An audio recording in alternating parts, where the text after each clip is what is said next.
একবার এইভাবে ট্যাংরা মাছের ঝাল তৈরি করুন।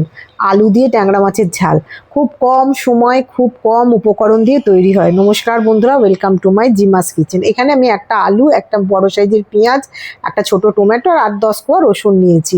নিয়ে এবার এগুলোকে আমি মিক্সিতে পেস্ট করে নেবো। সমস্ত যা কেটে রেখেছিলাম পেঁয়াজ, আদা, রসুন সমস্ত মিক্সিতে দিয়ে দিলাম।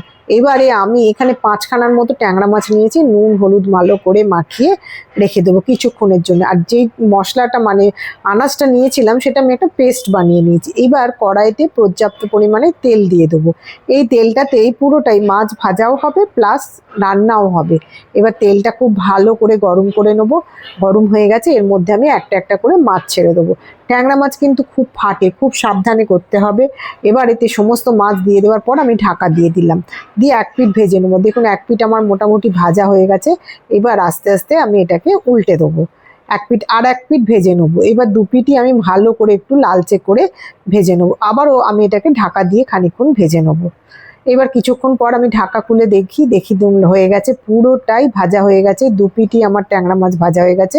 এবার আমি প্লেটের মধ্যে উঠিয়ে নিচ্ছি সমস্ত ট্যাংরা মাছগুলোকে। এবার যেই তেলটা পড়ে আছে ওতে আমি হাফ টিস্পুন মতো কালো জিরে দিয়ে দিলাম। দিয়ে এবার আলুগুলো দিয়ে একটু নাড়াচাড়া করে ভালো করে একটুখানি ভাজা ভাজা করে নেবো। অল্প একটু, বেশি ভাজতে লাগবে না। দেখুন কিছুক্ষণ নাড়াচাড়া করার পর আমার কালার এসে গেছে। এইবার যেই পেস্টটা তৈরি করেছিলাম টমেটো, আদা, পেঁয়াজ, রসুন সমস্ত কিছু দিয়ে, সেইটা এর মধ্যে আমি দিয়ে দিলাম হাফ টিস্পুন মতো ধনে গুঁড়ো, হাফ টিস্পুন মতো জিরে গুঁড়ো, হাফ টিস্পুন মতো লাল লঙ্কার গুঁড়ো, আর দিয়ে দিলাম হাফ টিস্পুন মতো হলুদ গুঁড়ো, আর হাফ টিস্পুন মতো দিয়ে দিয়েছি কাশ্মীরি লঙ্কার গুঁড়ো। দিয়ে এবার ভালো করে এটাকে কষাতে থাকবো।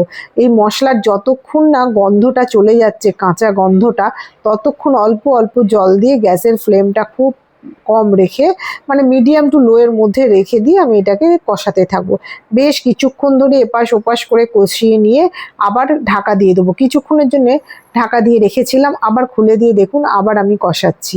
এবার এই সাইড থেকে যতক্ষণ না তেল ছাড়বে এটা আমাকে ভালো করে নাড়াচাড়া করতে হবে। দেখুন আস্তে আস্তে সাইড থেকে তেল ছাড়তে আরম্ভ করেছে কিছুটা। এবার আমি স্বাদ মতো লবণ দিয়ে দিলাম আর অল্প একটু চিনি দিলাম। চিনিটা আপনারা না দিতেও পারেন, আমি যেহেতু সবেতেই চিনি দিই সেই জন্য অল্প একটু চিনি দিলাম। এইবার আবারও বেশ কিছুক্ষণ ধরে নাড়াচাড়া করে কষতে থাকবো। যে কোনো জিনিসই যত ভালো করে দেখবেন আপনি কষছেন তার স্বাদটা অনেক সুন্দর হবে। এইবার আমি পর্যাপ্ত পরিমাণে জল দিয়ে দিলাম। জলটাও আপনারা বুঝে দেবেন যতটা পরিমাণ আপনারা গ্রেভি রাখবেন। আমি এখন এখানে অল্প পরিমাণ জল দিয়েছি, দিয়ে ভালো করে মশলাগুলো চারিধার থেকে নিয়ে এইবার এটাকে আমি বেশ কিছুক্ষণের জন্য ঢাকা দিয়ে রাখবো, যতক্ষণ না আলুটা সিদ্ধ হচ্ছে। আলু আমার সিদ্ধ হয়ে গেছে, মোটামুটি জলটাও শুকিয়ে এসছে। দেখুন আলু সেদ্ধ হয়ে গেছে।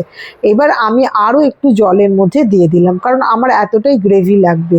গ্রেভিটা যে যার নিজের মানে পরিমাণ মতো। এবার এর মধ্যে আমি ট্যাংরা মাছগুলো দিয়ে একটু ভালো করে নাড়াচাড়া করে ডুবিয়ে দেবো। দিয়ে আবারও বেশ কিছুক্ষণ ধরে এটাকে আমি ঢাকা দিয়ে ফুটতে দেবো। বেশ কিছুক্ষণ ঢাকা দিয়ে ফোটার পর দেখুন সেদ্ধ হয়ে গেছে। এবার মাছও নরম হয়ে গেছে, মাছের মধ্যে সমস্ত ঝোলটা ঢুকে গেছে। এবার এর ওপরে আমি হাফ টিস্পুন মতো গরম মশলা ছড়িয়ে দিলাম। ব্যাস, রান্না আমার কমপ্লিট। গরম ভাতের সঙ্গে শুধু এটা, আর কিচ্ছু লাগবে না।